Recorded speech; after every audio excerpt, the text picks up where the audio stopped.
Bueno, bienvenido Juan Pablo Matar, nuestro abogado profesionalista, columnista. ¿Cómo está? ¿Cómo pasó el fin de largo? ¿Cómo estás, Gustavo? Bien, bien. Con mucho ¿Viajaste? trabajo nomás. Ah, ¿no viajaste? ¿No disfrutaste? No. ¿Saliste? Gracias a Dios uno tiene mucho trabajo y me traté de poner al día con poner al cosas día. que... Ajá. Claro, exactamente. Pero bueno, acá estamos. Yo siempre digo que los feriados producen un doble efecto. Vos llegás a trabajar desesperado, apurado, entonces terminás más cansado que si no tuviera feriado. Sí, ahora se viene otro. Así que Ya ahora arrancamos, se viene mañana otro. arrancamos otro. Exactamente. Bueno, vamos a hablar un poco de jubilaciones. Recién hablábamos de jubilaciones con el senador Olivera. Bruno Olivera, sí. Sí, nada, de la media sanción que tienen diputados y cuándo se podría llegar a tratar. Dice que la semana que viene podría ya empezar a tratarse en comisión este tema de la continuidad de la moratoria, la emergencia en discapacidad y el aumento que se le dio en diputados a los jubilados. Y volvemos al tema de la actualización de haberes o el sistema con el que se calcula el aumento que se le debe dar a los jubilados, que va cambiando según el gobierno y que va afectando siempre mal a los jubilados. No la pegan nunca Siempre, los beneficios. exactamente. Porque ponemos IPC, pero pierden. Sacamos IPC y ponemos que estén atados a los aumentos de los trabajadores activos y también pierden. Tal cual. Hay una serie... Bueno, hay un periodo, entiendo, en donde la justicia está revisando esos sistemas y declarándolos inconstitucionales. Eso habilita a que el jubilado pueda pedir El reajuste que le del haber reajusten inicial lo que movilidad. perdió de su Claro, jubilación. exactamente. ¿Cómo lo explicamos? A ver, vamos a tratar de claramente. ser En claros. criollo, para que la gente que está del otro lado de la pantalla lo pueda entender. Bueno, sí, efectivamente es así, Gustavo. O sea, para recordar y ubicar a la gente en las situaciones, estamos hablando del régimen general, Ley 24241, las personas que se jubilan por el régimen general y no jubilados especiales, ¿está bien? Para focalizarlo. Y en el régimen general, a vos te calculan el haber en base a tus últimos 120 meses de aporte, los últimos 10 años. Entonces te determinan el haber en base a leyes que te dicen cómo se van a actualizar ese haber. Vivimos en un país con inflación, con muchos, problemas económicos, entonces, por ejemplo, hay jubilados que se jubilaron en el 2018, tal vez estaban cobrando en ese momento 40.000 pesos y 10 años hacia atrás, 2008, era 2.000 pesos. Entonces, si te calculan un promedio con valores históricos, no te saldría una jubilación, nada. Entonces, se usan los índices claro, de actualización. Entonces, vienen las leyes de movilidad, las famosas leyes de movilidad jubilatoria. Bueno, hay diferentes leyes y en base a esto que vos decís que se está declarando inconstitucional, vamos a apuntar a la ley de movilidad que existió que la sancionaron en la época de Alberto Fernández, y que tuvo vigencia desde marzo de 2021 a junio de 2024. Ese periodo estuvo vigente la ley de movilidad de Alberto Fernández, que es la ley 27609. Esa ley, la movilidad de los jubilados era mínima, es más, tuvieron muchos bonos y suplementos para las jubiladas que cobraban la mínima, porque era muy poca la movilidad y había mucha inflación. Bien. ¿Por qué era poca la movilidad? Porque esa ley, para la movilidad, vos tenés tres formas de calcular, o así para que lo entienda la gente. Vos, para hacer una fórmula de movilidad jubilatoria, se hace por la recaudación que tenga el ANSES, por la remuneración de los trabajadores activos o por el índice IPC o de precios al consumidor. ¿Está bien? La evolución del precio al consumidor. Entonces, esa ley usó dos índices para calcular el reajuste. El índice de recaudación de ANSES, 50%, y 50% del índice RIPTE, remuneración imponible promedio de trabajadores estables. Dejó afuera del cálculo de la movilidad el índice IPC o de índice de precio al consumidor, la inflación. O el índice de inflación. Entonces, eso perjudicó mucho a los haberes jubilados. Y con otro problema, que las fórmulas son tan complicadas, pero si uno las desentraña un poquito, el índice de recaudación, al principio de la fórmula la veía en raíz cúbica. En raíz cúbica no, en raíz cuarta. Entonces era lo que recaudaba el ANSES, yo te voy a calcular cuánto te aumento. Bueno, eso, raíz cuarta, o sea, recaudo 1, te doy el 0,05, no sé. Claro, o sea, Entonces, ¿qué vino? Vino el decreto del presidente Milei de julio de 2024, el 274 del 24, y dice, esta ley tiene consecuencias desastrosas, así lo dicen los fundamentos, han perjudicado a los jubilados y le, digamos, abre una crítica muy fuerte. mira quién habla. Digo, para nombrar Porque ahora, para decir el nombre del programa, sí, nada más. pero es que es cierto porque, y te explico por qué. Entonces dice, bueno, mire, vamos a dejar de usar el índice, vamos a aplicar el índice IPC, el índice inflación o inflación pura. Entonces, a partir de ahí, deroga la ley y ¿qué viene la justicia? En noviembre del 2024, la Cámara Federal de Apelaciones de Mendoza y dice, mire, la ley de Alberto Fernández es inconstitucional porque el decreto lo ataca, o sea, le da pie al decreto a decir que es inconstitucional.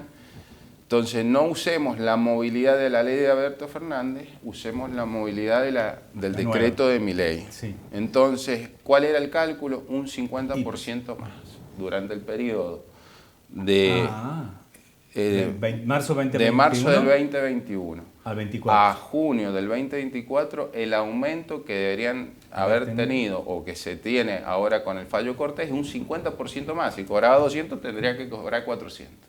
Así entonces, era mucha la diferencia y está muy bueno que la declare inconstitucional porque realmente los haberes de los jubilados durante todos los periodos, pero sobre todo sobre ese periodo, se vieron muy menguados y rompen el principio de sustitutividad. Esto tiene que quedarse grabado en la gente. El haber tiene que ser sustituto,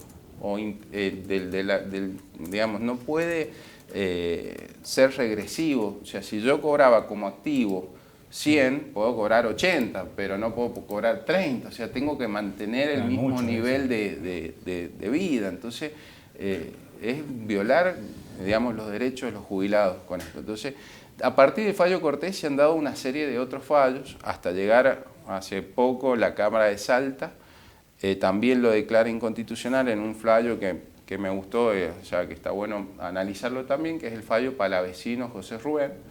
Ellos dicen, no, miren, vamos a usar un índice, lo declara inconstitucional a la ley. A la movilidad. Tenemos Cámara de Salta que declara inconstitucional, Cámara de Mendoza declara inconstitucional, Cámara en Córdoba creo que también declaró inconstitucional. Después está el fallo Jiménez de la Cámara de Mar del Plata que declara inconstitucional la ley de Fernández. O sea, ya tenemos un montón de fallos y el fallo de Atzuk de la Cámara Federal de la Seguridad Social que dice, mire, en la etapa de ejecución de sentencias, si hay mucha mengua del haber, la voy a declarar inconstitucional. Entonces, ¿qué quiero decir? ¿Cuál es el mensaje? La ley 27.609 de movilidad jubilatoria durante la época de marzo de 2021 a junio del 2024 se ha declarado inconstitucional y aplican otros índices que son mucho más favorables a los jubilados.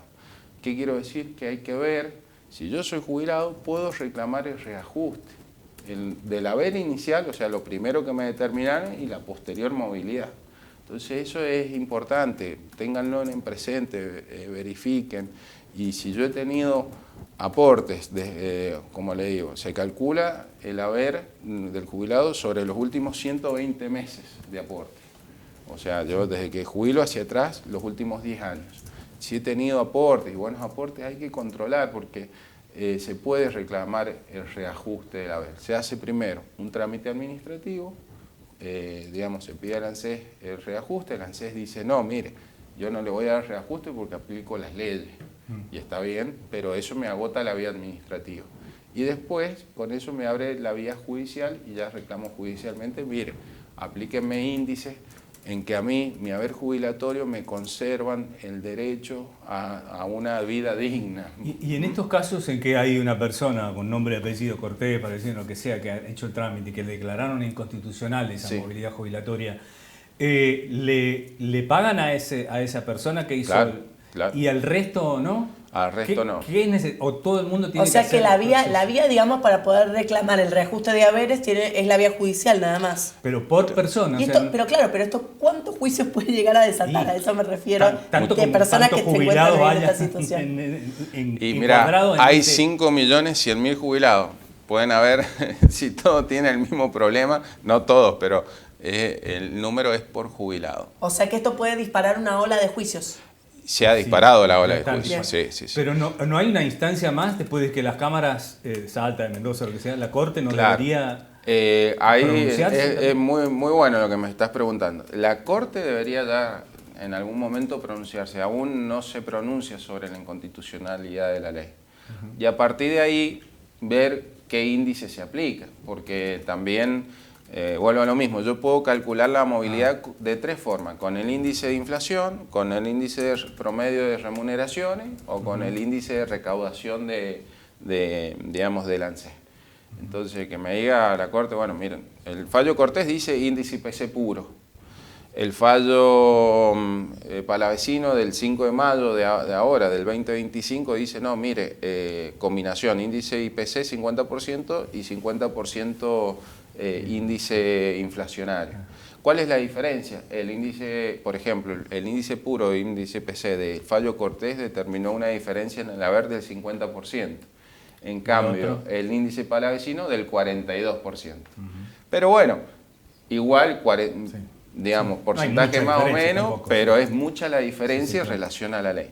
Claro. Entonces, el concepto es la ley 27.609 está declarada inconstitucional. Falta que declare la Corte. Yo creo que con la cantidad de fallos que hay, la Corte iría en el mismo sentido. No hago futurología, pero bueno, podría llegar a pronunciarse. Sí.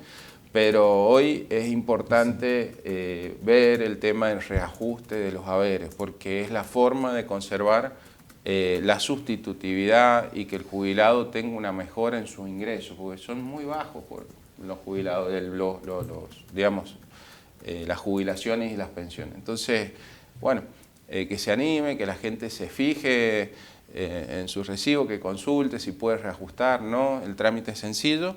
Primero es un trámite administrativo y después se abre digamos, la etapa para hacer el trámite judicial. ¿Los plazos, una vez iniciado el trámite judicial? Bueno, se hacen, digamos, en total, yo siempre digo, uno no puede asegurar plazos, sí hacerlo rápido, digamos, decirle al cliente, presentás el trámite administrativo, en 2 o 3 meses tal vez tenés la negativa y con eso puedo hacer el reclamo judicial. ¿Cuánto tiempo? Tengo 180 días para hacerlo hábiles. Pero bueno, si uno está, digamos, que trabaja en esto, los abogados previsionalistas que hacemos esto, ahí nomás o rápidamente podés presentar la demanda y vas para adelante. Pero bueno, un promedio de 2 o 3 años. Bien. Pero es un ahorro. Y cuando sale la sentencia, se ejecuta, se determinan las diferencias se determinan desde la fecha del reclamo administrativo 2 años para atrás, que es la prescripción. O sea que si uno se encuentra, y mientras dure el proceso, también esas diferencias se reclaman. Entonces uno de pronto se encuentra con una gran, digamos, suma de dinero retroactiva por los reclamos que se realiza. Bueno, de ahí se embarga el ANSES y si el ANSES no paga, si paga, bueno.